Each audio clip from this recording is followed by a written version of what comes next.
Hello friends, ఈరోజు స్టవ్తో పని లేకుండా చాలా ఈజీగా సింపుల్గా ఐస్ క్రీమ్ చేసేసుకుందాం. బయట ఐస్ క్రీమ్లు అయితే భయంకరంగా ఉంటున్నాయి ఫ్రెండ్స్.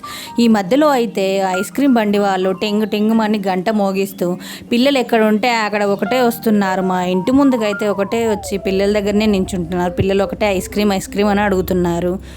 కానీ ఐస్ క్రీమ్ కొనిచ్చాను ఒక 2 సార్లు. కానీ నాకు తర్వాత అసలు నాకు ఇవ్వాలని అనిపించలేదు. నేనే చేద్దాం ఇంట్లో అన్నట్టుగా ట్రై చేశాను. అందులోనూ మా పిల్లలు మాడి పండ్లు అసలు తినరు, తెచ్చినా కూడా తినట్లేదు. ఆ పండ్లలాగా అసలు ఉండట్లేదు, చాలా చప్పగా ఉంటున్నాయని నేను ఇలా ఐస్ క్రీమ్ ట్రై చేశాను ఇంట్లోనే. చాలా బాగా వచ్చింది ఫ్రెండ్స్. మీరు కూడా ట్రై చేయండి. బయట తెచ్చి ఐస్ క్రీమ్లు ఇవ్వడం కన్నా ఇంట్లో నాకైతే దాదాపు 15 నిమిషాలు పట్టింది అంతే. ఫ్రిడ్జ్లో అవ్వడానికి మటుకు టైం పట్టింది. చాలా బాగా వచ్చాయి, నాకైతే చాలా ఈజీగా వచ్చాయి. లాస్ట్లో ఐస్ క్రీమ్లు ఇలా రాకపోతే వాటర్లో పెట్టి తీసుకోండి, చాలా ఈజీగా వస్తుంది. ఈ వీడియో మీకు నచ్చితే లైక్ చేసి, షేర్ చేసి, సబ్స్క్రైబ్.